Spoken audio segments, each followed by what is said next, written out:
اسرائیل میں ایک نوجوان اپنی بدماشی اور عیاشی کی وجہ سے بہت زیادہ بدنام ہو گیا، تو لوگوں نے اسے گھر سے اور شہر سے نکال دیا۔ شہر سے باہر نکلا، کچھ عرصے بعد کھانے پینے کے اسباب ختم ہوئے تو موت نے آ گھیرا۔ اب اس نے بے قرار ہو کر، ادھر سب بائیکاٹ کر چکے تھے، کوئی اس کے قریب نہیں جائے گا، تو جب موت نے پکڑا تو ادھر دیکھا کوئی ہے مددگار نہیں، ادھر دیکھا کوئی ہے کوئی نہیں، تو آگے دیکھا، پیچھے دیکھا، دائیں دیکھا، بائیں دیکھا، کوئی نہیں ہے، تو پھر اس نے یوں آسمان کو دیکھا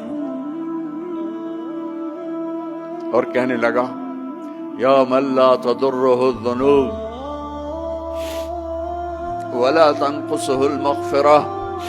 اے وہ ذات جس کو معاف کرنے سے کوئی کمی نہیں آتی اور گناہ کرنے سے اس کی ذات میں کوئی کسی قسم کی کمی نہیں آتی، دیکھ مجھے سب نے چھوڑ دیا ہے، تیرے پاس آنے کا وقت ہے، مجھے معاف کر دے، میں نے تیرے بندوں سے سنا ہے تو بڑا غفور الرحیم ہے۔ جان نکل گئی۔ اللہ تعالیٰ نے موسیٰ علیہ السلام سے فرمایا موسیٰ میرا ایک دوست وہ جنگل میں مر گیا ہے، جاؤ اس کے جنازے کا انتظام کرو اور اعلان کر دو جو اس کے جنازے میں شریک ہوگا اس کو بھی معاف کر دوں گا۔ کون زندگی میں سوائے گناہوں کے ہے کچھ نہیں، اور آخر وقت کی منت اور خوشامد پہ کیا فیصلے ہو رہے ہیں۔ لوگوں نے دوڑ لگائی، آگے دیکھا تو وہی نوجوان شرابی، زانی، جواری، بھیڑا۔ موسیٰ یہ تو وہ ہے جس کو ہم نے شہر سے نکال دیا تھا، تو یہ ایسا ولی کیسے ہو گیا کہ ہم اس کے جنازے میں آئیں گے تو بخشے جائیں گے؟ تو موسیٰ علیہ السلام نے اللہ سے پوچھا یا اللہ تیرے بندے کہہ رہے ہیں کہ یہ بہت برا ہے، تو کہہ رہا ہے میرا دوست ہے، تو اب میں کیا کروں؟ تو اللہ تعالیٰ نے فرمایا موسیٰ یہ سچ کہہ رہے ہیں اور میں بھی ٹھیک کہہ رہا ہوں، یہ ایسا ہی تھا جیسے یہ کہہ رہے ہیں، لیکن جب اس پر موت آئی اس نے دائیں دیکھا، اسے کوئی نظر نہ آیا، اس نے بائیں دیکھا، اسے کوئی نظر نہ آیا، اس نے پھر میری طرف دیکھا، تو موسیٰ میری غیرت نے گوارا نہ کیا کہ جس کو سب چھوڑ جائیں اور وہ بے بسی میں مجھے پکارے اور میں اس کی پکار پہ لبیک نہ کہوں۔ اے موسیٰ اس نے تو صرف اپنی بخشش مانگی، مجھے میری عزت کی قسم اگر آج مجھ سے پوری دنیا کے انسانوں کی بخشش مانگتا تو میں اس کی طفیل سب کو معاف کر دیتا۔ میرے عزیزوں، نوجوانوں، میرے بھائیوں، آؤ ہم اللہ کو منانے والی زندگی کی آج ابتدا کریں۔ نیت کرتے ہو تو آؤ یہاں بیٹھے بیٹھے ہم توبہ کریں کہ یا اللہ جو ہوا بس ہو گیا، آئندہ نہیں کریں گے، معاف کر دے۔ تو توبہ کی نیت کرتے ہو؟